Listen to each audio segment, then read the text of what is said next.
بھائیوں بہنوں بزرگوں اور تمام سننے والوں کو سلام۔ آج میں بات کرنا چاہوں گا پاکستانی فوج اور میڈیا کے پروپیگنڈے کا، جو انہوں نے کچھ دن قبل ڈاڈائے قوم شہید نواب اکبر بگٹی کے سالگرہ کے موقع پر میرے شیمپین کی بوتل اور لباس کے خلاف کیا۔ میری پاکستانی میڈیا سے سوال ہے کہ بلوچستان میں ہر روز پاکستانی فوج کی جانب سے بلوچوں پر مظالم، فوجی آپریشن، خواتین اور بچوں کو اٹھا کر غائب کرنے، تشدد کا نشانہ بنانے اور سیاسی کارکنوں کو خفیہ زندانوں میں قتل کر کے پھینکنے پر آخری بار آپ نے کب رپورٹ بنائی ہے؟ کیا تم لوگ بلوچوں کو اتنے بیوقوف سمجھتے ہو کہ ان کو مارنے اور ان کی خواتین اور بچوں کو غائب کرنے اور تشدد کا نشانہ بنانے پر خاموش رہتے ہو، جبکہ ان کی خوشی پر تم لوگ آسمان سر پہ اٹھا لیتے ہو؟ تو کیا ہمیں اس سے تمہارے اندر موجود ہمارے لیے نفرت اور بغض کا پتہ نہیں چلتا؟ دوسری بات، ہم بلوچ پاکستانی حکمران، ملاؤں اور خود ساختہ مذہب کے ٹھیکیداروں کی طرح مکار اور منافق نہیں ہیں، جو بظاہر پاک دامن، نیک اور دیانتداری کا ڈھونگ کرتے ہیں اور اندر سے فحاشی اور بدکاری میں اپنا ثانی نہیں رکھتے۔ پاکستان کے بانی جناح سے لے کر تمام جرنیل، ملا، سیاستدان، صحافی اور حکمران بظاہر نیک اور پاک ہونے کا دعویٰ کرتے رہے ہیں، اور اندر سے کیسے ہیں یہ پوری دنیا جانتی ہے۔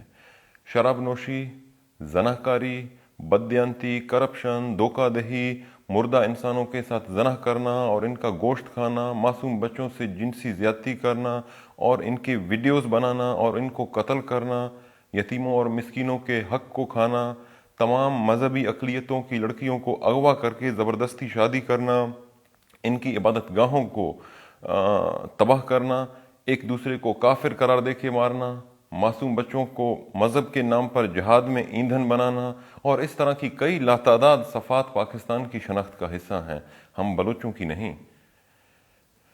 یہ چاہتے ہیں کہ بلوچ قوم کو بھی اپنی طرح منافقت، تنگ ذہنی اور دو نمبری کی طرف مائل کریں، لیکن ایسا ہرگز نہیں ہوگا۔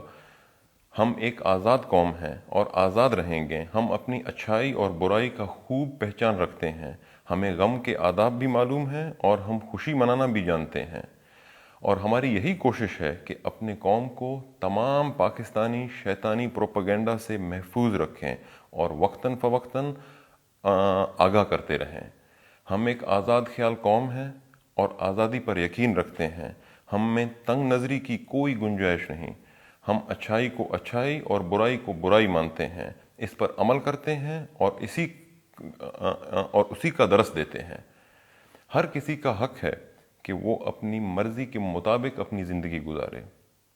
ہم ایک ایسا بلوچستان چاہتے ہیں جہاں ہر ایک کے حقوق برابر ہوں، چاہے وہ مسلمان ہو، ہندو ہو، عیسائی ہو یا کسی بھی مذہب یا طبقے سے تعلق رکھتا ہو، اور ہر بلوچ کو یہ حق حاصل ہو کہ وہ اپنی زندگی اپنی مرضی سے گزارے۔ جہاں تک تعلق ہے شراب کا، تو یہ بھی ہر کسی کا مرضی ہے کہ پیے یا نہ پیے، سگریٹ پیے یا نہ پیے، یہ سب نارمل چیزیں ہیں۔ ہر چیز کی زیادتی ایک نارمل بات ہے کہ صحت کے لیے اچھی نہیں ہوتی، جیسا کہ اگر آپ ہر دن کوکا کولا کی 10 بوتلیں پیتے ہیں، وہ بھی آپ کو نقصان دے گا۔ ہمیں کسی کا ڈر نہیں ہے کہ ہم کسی کے ڈر سے منافق بنیں اور وہ کام کریں بھی اور اس کے خلاف بھی بات کریں، دن کو ایک اور انسان اور رات کو ٹوٹلی مختلف انسان بنیں۔ کیوں اپنے بلوچ بھائیوں کو دروغ گوئی، منافقت اور منافقت کا درس دیں؟